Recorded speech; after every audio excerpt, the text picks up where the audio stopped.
Bonjour et bienvenue dans La Traversée, le podcast pour oser rêver grand, réservé à ceux qui ont des projets et envie d'entreprendre. Je suis Hervé Franceschi, coach, conférencier, explorateur de l'humain et aventurier de l'entreprise. Depuis 25 ans, j'accompagne avec joie dirigeants, entrepreneurs, sportifs de haut niveau, artistes qui veulent mieux se connaître, grandir et accomplir leurs projets et acceptent de se mouiller. Dans ce podcast, explorez grâce à eux en toute intimité comment traverser vos difficultés, vos incertitudes et aussi vos réussites pour oser rêver grand et réussir vos traversées. Alors, salut, je suis heureux de vous retrouver dans La Traversée. Alors aujourd'hui, super, on a avec nous Fatih. Fatih, c'est la superwoman de Avec Appétit. Alors je voudrais que tu nous dises un peu plus qu'est-ce qu'on devrait savoir sur Avec Appétit, qu'est-ce qu'on devrait savoir sur Fatih, et pourquoi ton business fonctionne comme il fonctionne. Alors bonjour à tous. Avec Appétit, en fait, c'est une espèce de cantine sociale. Donc c'est-à-dire qu'en fait, on va accompagner des chefs professionnels en reconversion en partenariat avec Pôle Emploi pour qu'ils puissent créer leur propre structure. L'idée, ça va vraiment être de leur donner les clés en main pour qu'ils puissent se lancer, créer leur activité de traiteur, ouvrir leur resto, avec tout l'accompagnement au niveau de la mise aux normes de leur cuisine, le coaching par un chef étoilé, et on devient leur premier client et on vous propose leur bon petit plat maison sur notre site internet. Et après, vous les proposez à qui à travers ce site? C'est qui tes clients?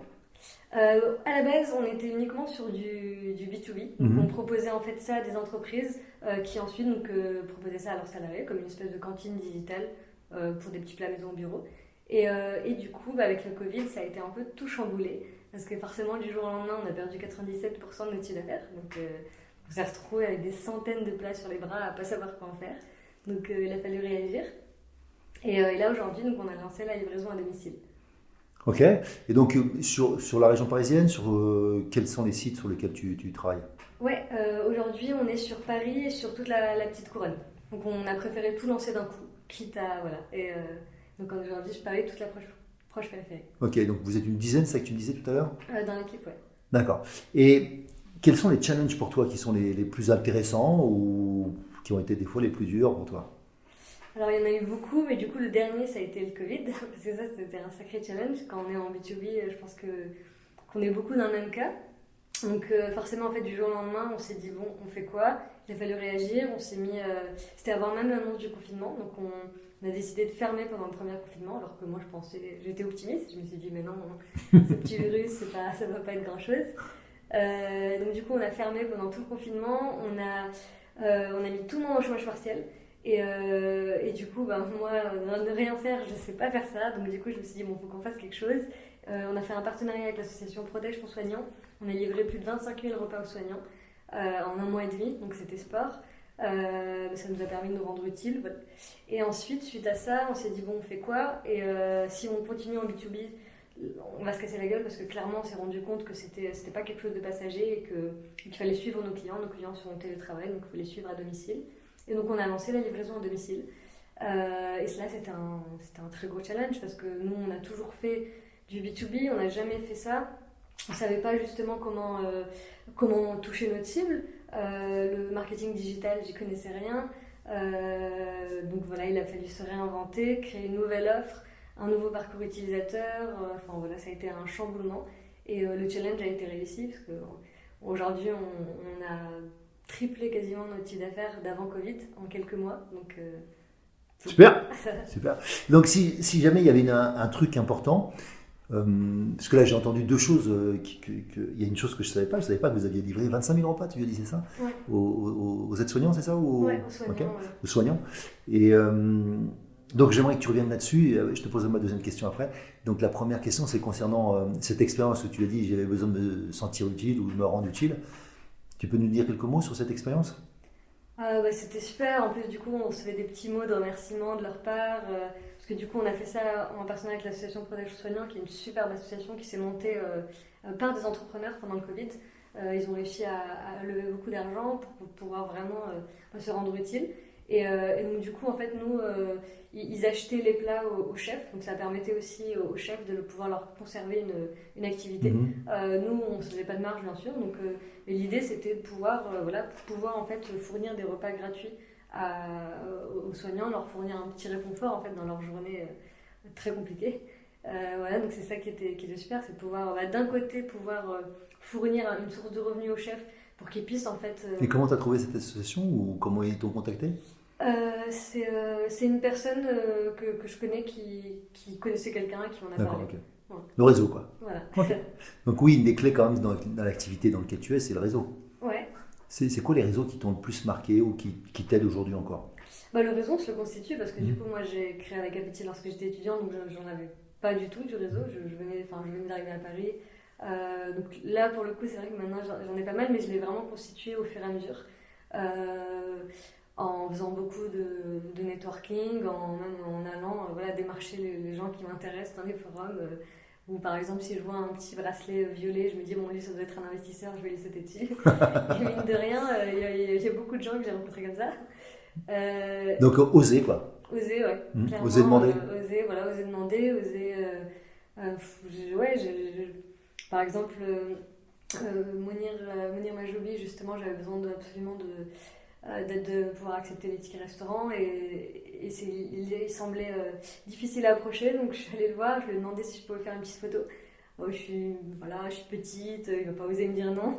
Il a accepté, puis hop, pendant la photo, j'ai déroulé mon pitch et c'est comme ça qu'il m'a mis en relation avec le ministère des Finances, avec la commission des titres restaurants, son directeur. Enfin, voilà, il y a des choses comme ça qui viennent. Faut juste oser, effectivement. Super, super. Donc en tout cas, je me rappellerai que si j'ose pas assez, je repenserai à toi, Fatih. Je me dirais, voilà, on va oser. Deuxième chose, tu parlais, c'était ma deuxième question. Tu as dit, donc après l'expérience, c'est que vous avez pu tripler de chiffre d'affaires entre le avant et le après. C'était quoi le challenge principal? Donc, nouveau business, au lieu de B2B, on est en B2C. Quoi d'autre? Qu'est-ce qui tu m'as dit après, il fallait que tu apprennes le marketing digital, mais c'était quoi le challenge, quand tu y repenses maintenant, le challenge le plus fort ou le plus difficile, c'était quoi? En lien avec le Covid, là En fait, avec le changement, quoi. Ouais, avec le changement, ça a été malheureusement essentiellement tous nos services commerciaux, parce qu'il faut prendre des décisions aussi dans ces moments-là. Et au bon moment, donc effectivement on a dû nous restructurer pour pouvoir mettre cet argent justement dans du marketing digital. Donc il a fallu s'auto-former, mais c'était super intéressant, moi c'est ce que j'adore dans l'entrepreneuriat, c'est toujours se réinventer. Et c'est vrai que c'est encore quelque chose là qui... Moi j'ai encore découvert de nouveaux métiers et c'était vraiment super. C'était vraiment ça a permis de découvrir de nouvelles facettes aussi de l'entrepreneuriat, découvrir un monde que je connaissais pas. Donc c'était ça le challenge, c'était en fait de pouvoir se former à tout ça et pouvoir absorber aussi la croissance, parce qu'on a une croissance très forte. Quand je disais une dizaine, mais aujourd'hui on est 5 salariés, on vient d'être 6. Mais du coup, voilà, ça a été aussi pouvoir absorber cette croissance avec si peu de personnes. Et surtout aussi, du coup, avoir j'ai une chance, en ce moment, vraiment, j'ai une super chance aujourd'hui d'avoir des personnes extraordinaires à chaque poste, en fait. Ce qui n'a pas toujours été le cas, et ça prend du temps de trouver les bonnes personnes.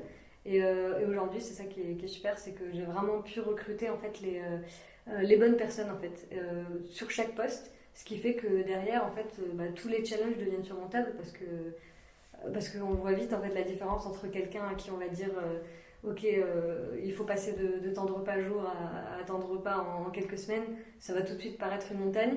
Tu dis ça à une autre personne, ok, pas de souci, et puis c'est fluide. Tout dépend de l'équipe qu'on a. Donc, est-ce qu'un critère pour toi maintenant, ça serait la fluidité? La fluidité dans le rapport managérial, quoi.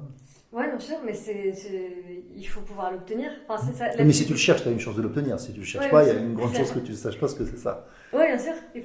Mais la fluidité, ça se décèle pas tout de suite. Je pense que ça se voit au moment où... Oui, donc les étapes préalables, même si elles n'étaient pas obligatoirement agréables, elles t'ont permis de comprendre que c'est ça que tu voulais. C'est ça dont j'avais besoin, ouais. Et si tu recrutais maintenant des gens différents, est-ce que tu fais passer un entretien différent? Qu'est-ce que ça a changé pour toi dans la manière de fonctionner? Moi, c'est vrai que je recrute beaucoup. Honnêtement, je n'ai aucune idée des formations qu'ont fait les gens dans mon équipe. Je ne sais pas quelles écoles ils ont fait. Et je m'en fous. Enfin, pour moi, ce n'est pas ça le plus important. Clairement pas. C'est vraiment plus les personnalités. Et c'est vrai que c'est ça que je recrute. Et parfois, en fait, je me suis laissée bluffer par de l'expérience, avec des super CV, une superbe expérience. Mais il y avait un petit truc, une petite intuition qui me disait... Non. Non. Et parfois, on m'a tellement dit, mais t'es folle, il a l'air trop bien, pourquoi tu le prends pas? Par exemple, la dernière fois, quand même, je me suis dit, bon, ok, allez, je vais le prendre. Même si je le trouvais juste pas sympa. C'était la seule chose que j'avais à lui reprocher. C'est qu'il souriait pas assez. Et au fond de moi, ça me. Voilà. Et au final, j'ai eu raison parce que malgré son expérience, c'était effectivement pas le meilleur recrutement. Mais ça dépend vraiment des choses, des moments. Donc, ça serait. Pour bosser avec Appétit, il faut avoir le sourire. Ah oui, avoir le sourire, ça c'est clair. Super. Et avoir une. Pour moi, voilà, la question pour moi qui est la plus importante, c'est quelles sont tes principales qualités, 5 qualités, 5 défauts. Ça, c'est une question super cliché, mais qui pour moi est révélatrice en creusant et en vraiment essayant de faire parler la personne et de comprendre ses qualités, ses défauts, parce que c'est avec ça qu'on va vivre au quotidien. Quelqu'un qui n'a pas beaucoup d'expérience, mais qui a une super personnalité, qui se remet en question, qui est smart, qui veut vraiment aller de l'avant, avancer, on peut lui demander n'importe quoi, ça va le faire. C'est vraiment une question de, je pense, de volonté, de mindset. Ouais. Et c'est ça que voilà, c'est plus ça que je cherche, c'est des super personnalités. Et même si au final, peut-être pour ce poste, ça correspondra pas, on le mettra ailleurs. Mais voilà, c'est plus là, ça que je pense qui est très important. Au-delà de l'expérience ou de la formation. Alors, c'est quoi tes 5 qualités? À moi? Ouais. Oula, ça. Non, je n'étais pas obligé de répondre tout de suite. Je te laisse le temps de réfléchir. C'était pas une question prévue, ça. Sachant qu'il n'y a aucune question prévue. Oui.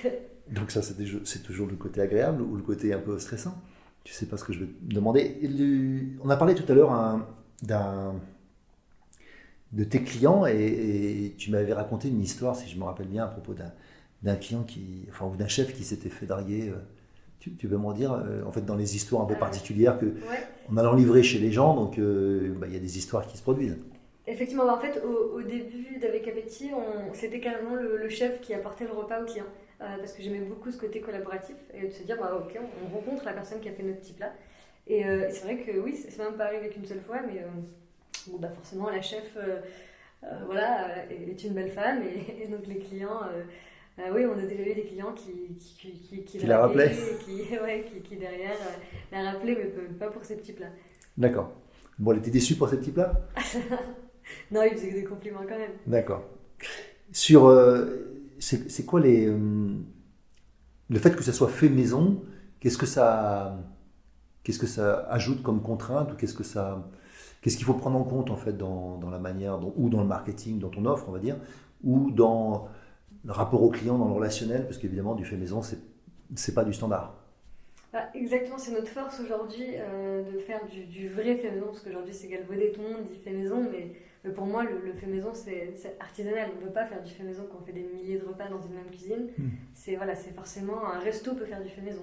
Donc l'idée c'est vraiment de conserver cet aspect artisanal, et donc forcément c'est une force, mais aussi il y a le revers de la médaille qui fait que par exemple, nous du coup les chefs vont cuisiner en fait en s'approvisionnant en marché. Ils vont pas acheter en gros dans des.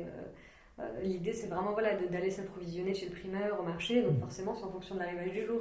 Donc quand on met du poisson blanc au riz sur les sites, les clients vont dire ah ouais mais du poisson blanc, mais moi je veux savoir quel poisson.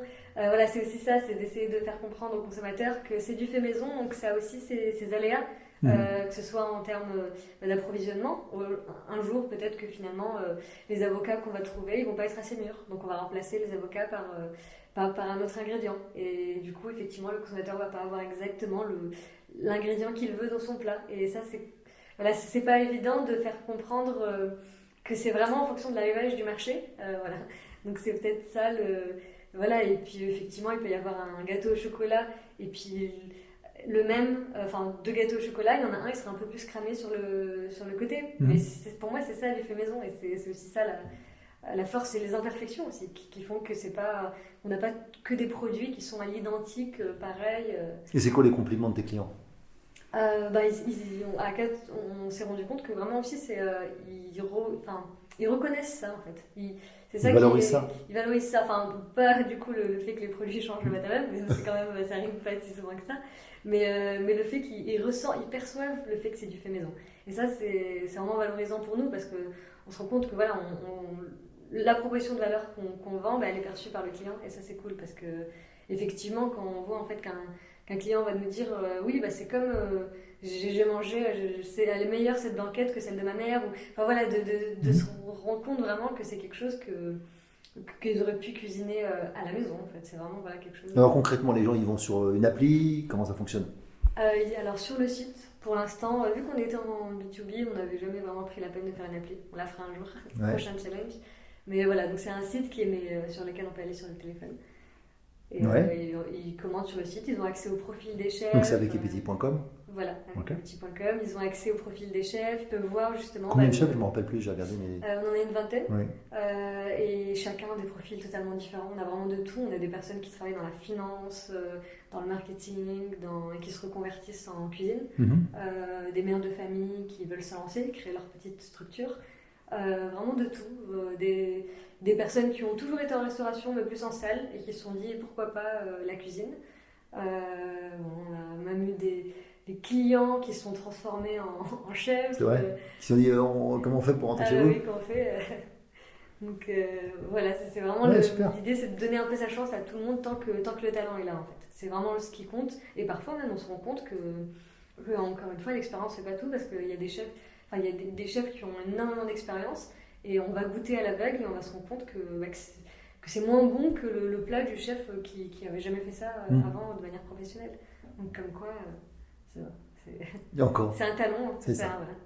Donc tu parlais tout à l'heure d'intuition. Je crois que, de ce que je me rappelle du passé, parce qu'on s'est connus dans le cadre d'une organisation avec Fatih, et pour moi, une des choses qui te caractérise, c'est ton côté fonceur, quoi. Quand tu as décidé d'un truc, tu lâches pas, tu y vas.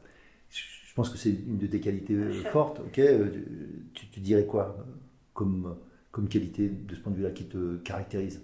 Ah oui, c'est clair, moi je suis une fonceuse. Ouais. C'est vrai que c'est... Moi, je pense quand même que c'est une qualité, oui. Parce que quand j'ai un truc en tête, il faut que je le fasse. Et c'est vrai que j'aime bien faire les choses et aller vite et pas me retourner en fait.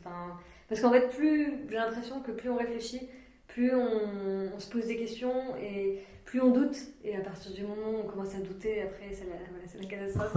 J'ai l'impression, par exemple, là, ça fait 4 ans que je suis avec Appétit, de prendre peu de temps, justement. J'aime bien, en fait, j'ai l'impression de courir tout le temps. Mais ça te convient. Je sais où je vais, ça me convient. Je sais où je vais. Et... Mais tu sais où tu vas. Donc, voilà. Ok, c'est plus simple. C'est plus simple. Parce que si je cours en rond... C'est ça, exactement. Et donc, tu dirais que tu es tenace, tu dirais quoi comme... Parce que c'est pas parce qu'on fonce que c'est toujours simple. Il n'y a pas que des portes ouvertes. Ah, bien sûr, l'idée c'est de foncer, mais effectivement, quand on se prend un mur, il faut continuer à foncer. C'est-à-dire que non, il faut faut continuer à foncer. Tu veux dire défoncer alors? Non, il faut pas défoncer le mur. Il faut se demander pourquoi on s'est pris ce mur, et se remettre en question. Donc effectivement, il faut quand même réfléchir à des moments et se poser des questions parce que sinon, effectivement, je pense que c'est important de foncer, mais aussi beaucoup de se remettre en question. Et ça, c'est vraiment le plus important, c'est toujours te dire ok, là j'ai eu un échec, pourquoi? Surtout pas être un peu trop défaitiste et se dire ok, si j'ai eu cet échec, je vais pas m'en sortir, je vais pas y arriver. L'idée c'est de se remettre en selle vite, mais se remettre en selle après avoir réfléchi, après avoir essayé de... Donc tu positives? Ouais, c'est tout le temps, ça c'est clair, il faut... positif, je pense que quand on est entrepreneur, c'est dur l'entrepreneuriat, donc si on ne positive pas, effectivement on peut abandonner assez rapidement. Et qu'est-ce qui fait que tu as eu envie d'être entrepreneur plutôt que salarié? Ça, je pense que ça, je me voyais très mal salarié en fait. Déjà, j'ai monté avec Appétit étudiante, mais avant même, tout le temps en fait, j'avais envie de monter une association dans ma fac. J'avais toujours envie de créer quelque chose. Et puis quand j'ai fait un stage en tant que salarié dans un grand groupe, là ça m'a achevé. Je me suis dit. Qu'est-ce qui t'a achevé? Le fait de...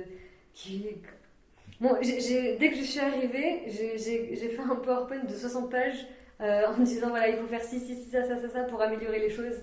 Et quand j'ai vu en fait qu'ils s'en fichaient et que en fait le fait de pas se remettre en question et que les choses soient lentes et n'avancent pas et qu'il n'y ait pas de pas de momentum. Ouais, en fait je trouve, moi j'aime bien en fait que chaque jour il y a des progrès qui soient mis en place, que vraiment on soit dans l'optimisation perpétuelle et surtout pas se reposer sur ses lauriers et juste être oisif et se dire bon bah ça va comme ça donc on reste comme ça. Je trouve que c'est vraiment important de tout le temps être dans l'optimisation, l'amélioration et c'est vrai que dans les grands groupes c'est un peu une grosse machine qui ronronne et il n'y a pas de place forcément tout le temps pour des gens qui veulent toujours tout changer. On est un peu...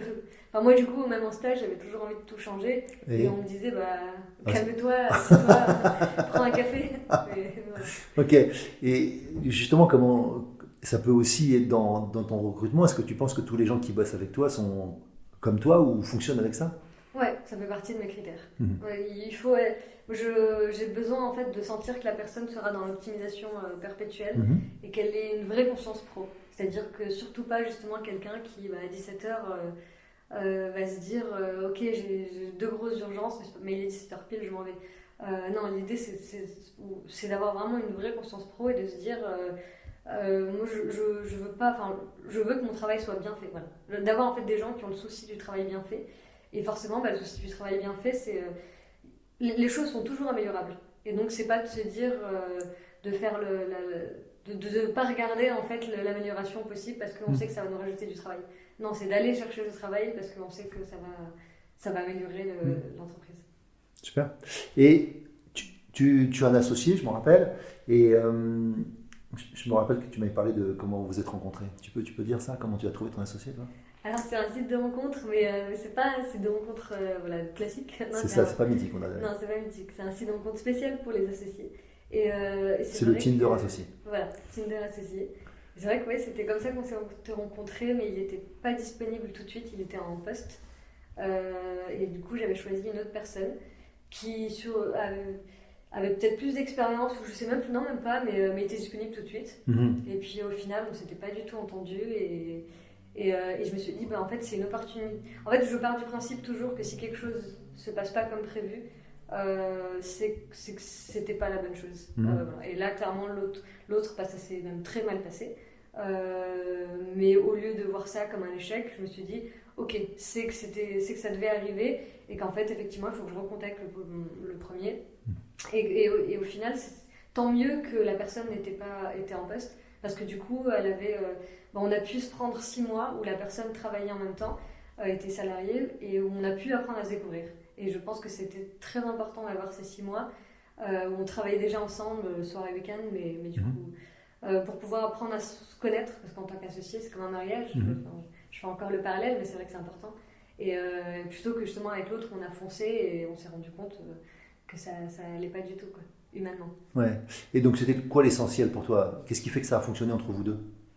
Nous, c'est la complémentarité, c'est-à-dire que ce soit en termes de compétences, donc lui c'est un responsable technique, donc il a des compétences moi auxquelles j'y connais rien, donc ça c'est très intéressant parce qu'on ne se marche pas dessus, chacun a son domaine de compétences. Et c'est déjà l'âge, il a plus de 40 ans, moi j'en ai 29, donc voilà, on n'a pas le même âge, on n'a pas le même recul. Je suis plus une boule d'énergie qui fonce, qui avance, qui part dans tous les sens. Lui est beaucoup plus sage, c'est une force tranquille, toujours posée, et donc c'est agréable justement parce que je pense que si on était deux boules d'énergie, ça serait compliqué. Ça pourrait imploser, c'est ça? Voilà. C'est ça. Ok, et s'il y avait deux sages, ça n'avancerait pas alors. Non, mais voilà, c'est ça. Ok, et qu'est-ce que tu retiens donc de votre stabilité, de votre complémentarité, de votre fonctionnement? Qu'est-ce que ça te permet de projeter? Qu'est-ce que ça te... Tu vois, le fait de ne pas trouver le bon associé, tu penses que tu en serais aujourd'hui, quoi, presque en complément? Où est-ce que j'en serais? Oui, enfin, je repose ma question, ouais. Mal formulé. Je voulais juste te dire qu'en fait, qu'est-ce que ça t'a permis de réaliser, le fait d'avoir cet associé, pas réaliser dans le sens de comprendre, mais aussi concrètement?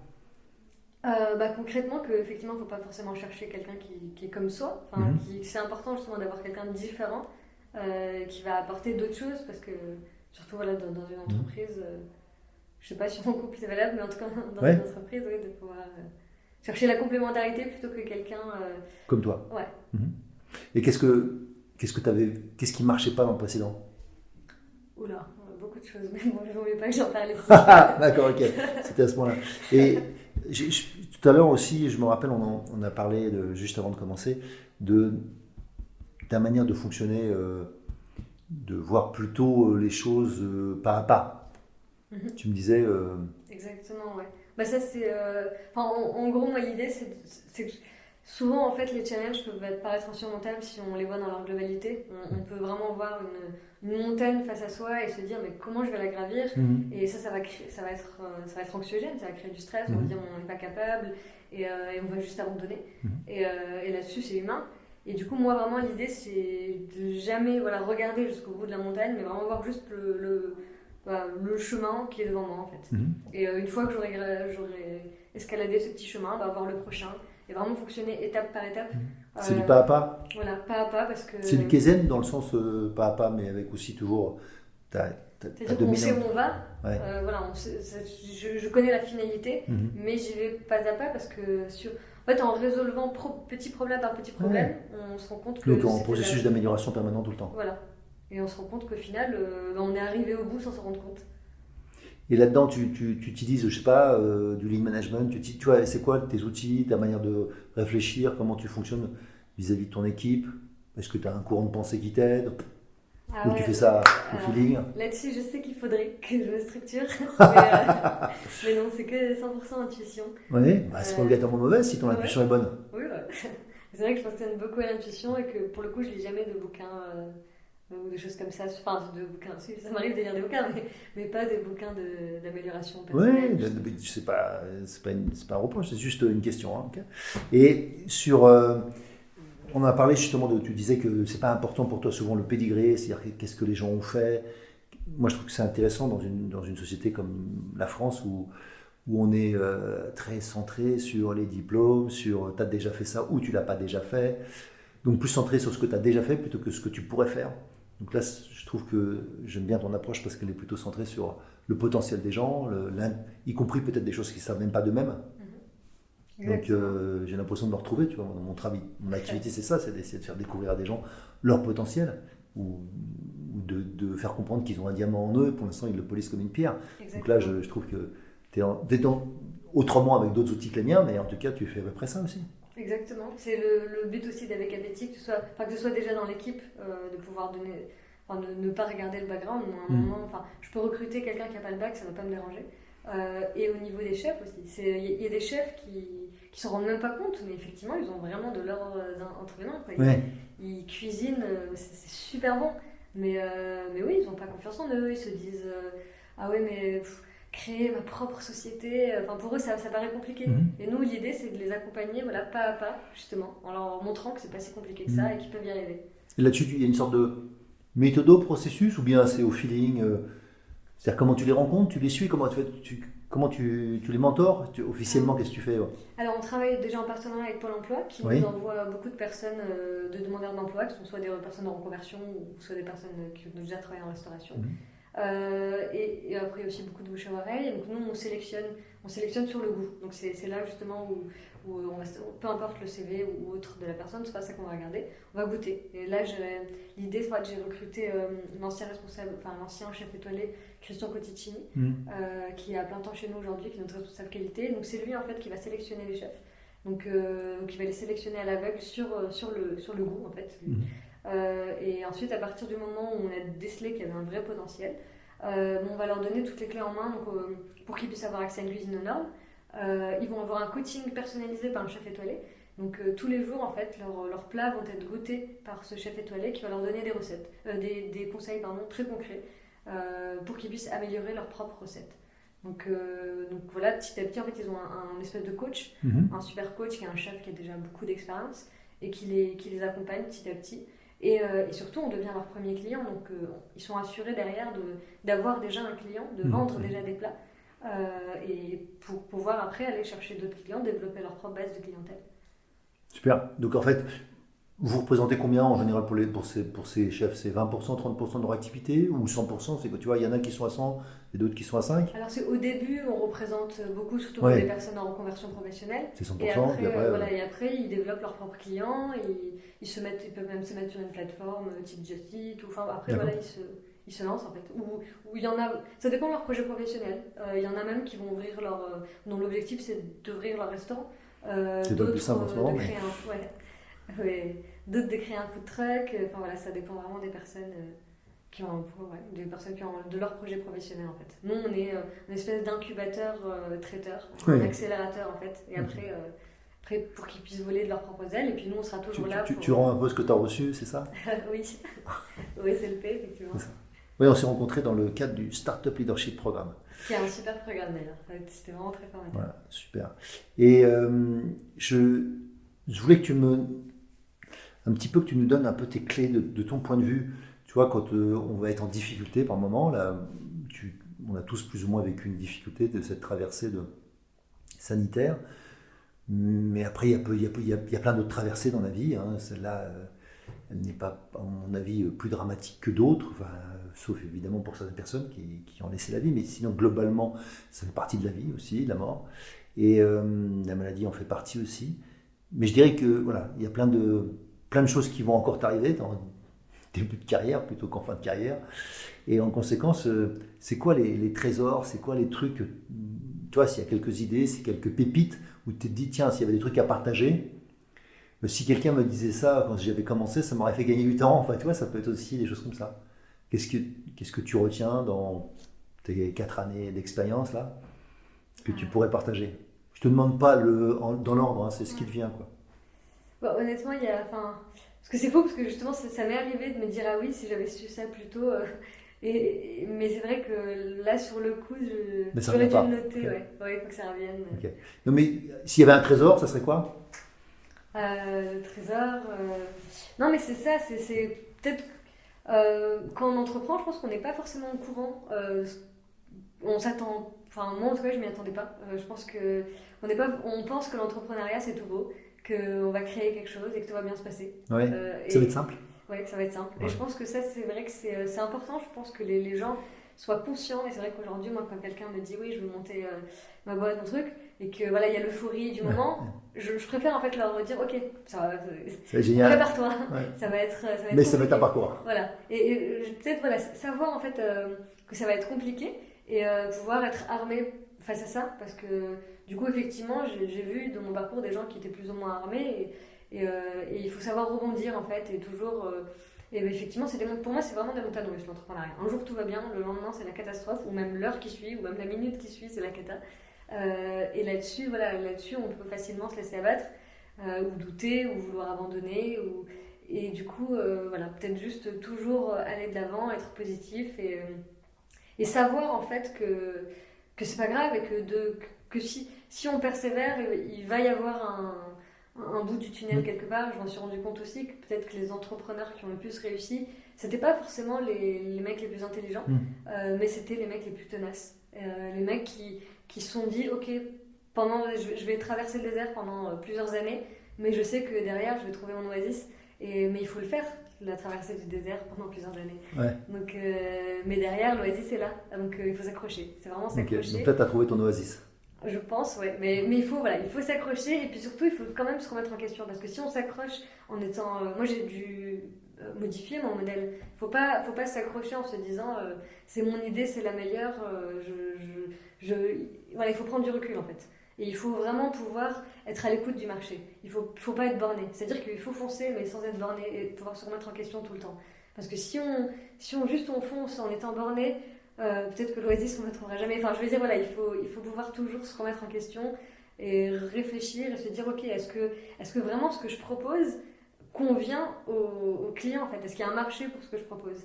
Et pas se dire, ok, je propose ce que je propose parce que je pense que c'est la meilleure chose. Donc, voilà. Ok, super, Fatih. Et si tu avais une difficulté qui est plus forte, un challenge plus fort que tu as vécu, et s'il y avait une clé que tu pouvais donner aux gens, du genre un conseil, si vous êtes dans ce genre de situation, par exemple, je sais pas, un des moments les plus difficiles que tu as eu en tant qu'entrepreneur? Alors forcément, les moments les plus difficiles, c'est les licenciements. Du coup, j'en ai fait pas mal, parce voilà, on est allé jusqu'à 15 salariés. Et bah forcément, voilà, c'est des moments qui sont pas faciles, mais j'ai la chance d'avoir toujours pu garder des bonnes relations avec les personnes qui ont quitté la boîte, parce que je pense qu'à partir du moment où on est juste et que que les gens en fait, voilà, que les personnes comprennent que si on fait ça, c'est pas du tout personnel, c'est pas du tout, voilà, c'est pas du tout, c'est vraiment parce qu'il n'y a pas le choix et que effectivement parfois il mieux vaut licencier une personne et sauver la boîte et conserver tous les autres postes que, enfin, voilà, c'est être factuel et montrer vraiment qu'on est quelqu'un de juste et qu'on a vraiment, enfin, que c'est pas contre la personne. Voilà, c'est juste là-dessus, à partir du moment en fait, où les personnes comprennent qu'on fait ça de manière juste et qu'il n'y a pas de méchanceté ou d'harcèlement ou de je ne sais quoi derrière et que c'est juste faire le meilleur pour sa boîte en fait, les personnes le comprennent. Et c'est vrai que là j'ai de la chance d'avoir gardé des très bons contacts même avec les personnes que j'ai licenciées. Et ça, voilà, je pense que c'est... Donc ce serait un bon slogan pour toi, faire le meilleur pour la boîte. Ouais, faire le meilleur pour la boîte. Et parfois, le meilleur pour la boîte n'est pas évident, mais il faut le faire et que les gens comprennent pourquoi on le fait, en fait. Et expliquer, voilà, que les gens comprennent pourquoi on fait ça. Et si tu faisais pas ça, tu ferais quoi? Si tu faisais pas Affect-Appétit, tu ferais quoi dans la vie? Voilà, alors là, c'est une bonne question. À la base, j'étais censée être consultante stratégie et marketing. Mais non, honnêtement, oui, peut-être que voilà, je me disais que consultante, ça permettait de ne pas s'ennuyer parce qu'on est tout le temps, on change d'entreprise et puis aussi on est censé apporter des solutions. Donc c'est ça que j'aime bien dans ce métier. Donc voilà, peut-être consultante ou peut-être que je montrerai une autre entreprise parce que je pense que c'est un virus, un bon virus. que tu as attrapé, ouais. Ouais, voilà. Et je me vois mal, c'est vrai, demain salarié. Peut-être que ça arrivera un jour. Eh bien, super. Donc je voulais te remercier. Je redonne Fatim Rani, où on peut te trouver. Vous pouvez me trouver sur les réseaux, sur LinkedIn. Voilà, Fatim Rani. Moi, la société, c'est avecappétit.com si jamais vous voulez un bon petit plat fait maison, livré à domicile au bureau maintenant. Ok, donc à la maison ou au bureau, parisienne Paris et toute l'approche périphérique. Ok, et tu avais envie de faire plus que cette ville? Ouais, c'est prévu. On va bientôt lancer de nouvelles villes. Ok, j'espère qu'on en parlera bientôt. Oui. Salut, à très bientôt. À Ciao. bientôt. Alors on se retrouve bientôt, j'imagine vendredi prochain, pour le prochain épisode sur lequel je ne dis rien encore. Ce sera la suite. Si vous aussi vous vivez une traversée et souhaitez vivre vos rêves plutôt que rêver votre vie, alors je vous invite à découvrir mes conférences et tous mes ouvrages sur mon site hervéfranceschi.com. Et bien sûr, si vous aimez ce podcast, favorisez sa diffusion en lui donnant 5 étoiles sur Apple Podcast ou mettez un pouce sur ma chaîne YouTube ou encore sur votre plateforme de podcast préférée. Et surtout, abonnez-vous pour ne manquer aucun épisode. Merci de votre écoute et à très bientôt sur La Traversée.